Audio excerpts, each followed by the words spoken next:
So along with this to-do list, I have a little bit of a smaller to-do list. Here's what we got to do today. Run a new wire to the fuse box, and this is the aftermarket fuse box that I bought for all the aftermarket accessories. The only thing I tied back into the old fuse box is the water pump. I tied in the electric water pump to the old fuse box. Which, if you want to see how I did that, I can show you that. We need to run a new wire to the fuse box. We need to fix the fuel pump wire.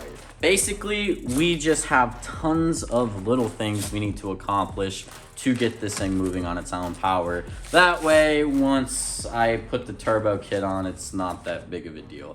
I want to make sure that everything is done. From here on out, I will be making longer videos on YouTube. I've got all the equipment to do it now, and it's going to be a lot easier for you guys to go back and find, like, all those little things that I did that might help you on your build. I have decided that I am going to build the turbo kit myself. It's going to be a blow-through system. We are very close to taking this thing on its first drive. The only reason it's not driving right now is, well, let me show you.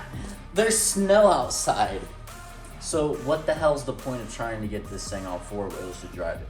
I might as well just get everything ready, plumbed, done, make this thing as light as possible, get the turbo system on it, because I am building another motor for this, but my overall goal is I want to see 9 seconds out of this engine before I get rid of it. It is a stock block 302. I've seen people do it. I'd like to be one of those people, but get into the video. So we're gonna start with the fuse box. So the cab's still kind of a mess because I got a lot going on right now. But this is the new fuse box for all the new components because I couldn't put them all in the old fuse box. So I've ran these up and through, and that's where the battery is going to be mounted. So let me show you where I ran these wires. For the MSD box, I ran the wires under. This is the new battery wire. I did the relocate, obviously. This is the negative. I know it's red, but I labeled it. Negative, positive, and I taped them all to the old wiring harness. I ran it through all the way back there. I taped the wire the whole way, all the way out to the positive. Now, this long wire right here that you're looking at, this is for the new fuse box. I'm running that currently.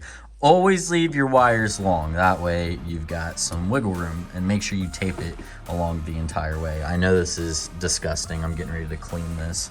But, so yeah, I've ran that there. I am in the middle of running the new fuse box wire. Then I can put this panel back. I like to keep wires hidden.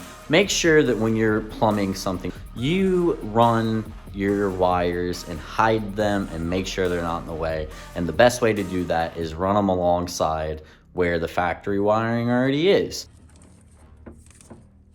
So to start, I'll just put 1 or 2 little tape marks on the wire because the wire is copper, so it needs to form a new memory to how it needs to run. So until I've got the wire where I want it, I'll just do a few little tape marks, keep running it, and then once it's all set in place, I'll go back and tape everything. I tape them all in the same spot. You see the first set of wires, how there's tape right there, but there's not tape on this new wire.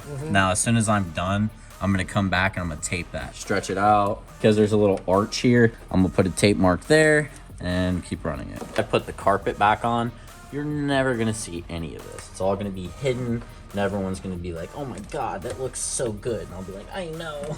When in doubt, just follow the factory wiring and you'll be golden. Oh, and if you don't feel like taping the entire thing, zip ties work just as well. Now here's the tricky part. We gotta run this wire from here all the way across and make sure we don't cut it short. So I'm gonna show you how I do that. I'm gonna run the wire across, okay? And remember, you can always cut it long.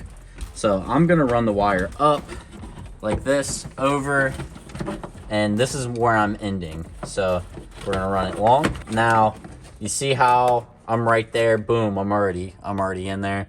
I'm gonna cut it past. I'm gonna cut it like this far past, because you'd rather have more wire than not enough. So we're gonna cut it a little bit long, and then we're gonna fish it under, tape it along the way, hook this in. Good enough. And then you run it down, and now you've got plenty of slack. So now you can cut it and put it together, and that's exactly what we're gonna do. Now we need to cut the line down to size, skin the wire. I have a wire skimmer, but I'm gonna show you guys with these. Awesome. Now put your heat shrink on, because we will be soldering these later. Don't forget this. You can't put this on afterwards. Heat shrink I'm gonna crimp it for now, but I will go back and solder these. You don't have to, but this is a race car. This is gonna be a lot of vibrations, a lot of jolting, because when I get to be lined up next to one of the fastest people that's ever been fast in the Fast Nation, I don't want to lose because I didn't solder. And then boom, and then you just put the heat shrink over and heat shrink it. Now that we're done running the wires, you tuck this back. I shouldn't have to get back in here for anything. I've already went back through and taped the wires down like I told you guys to. So we just need to tuck this in.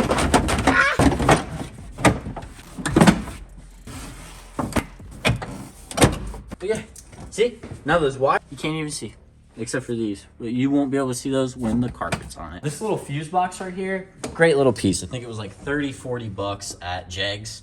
And the reason for that is any switch you run, lights, ignition switch, fuel pump, whatever, run it through a fuse box. Don't be a dumbass like I was when I was younger and melt some wiring because you're too cheap to spend $35 on a fuse box. You gotta get down on the work. Oh, okay. Sir.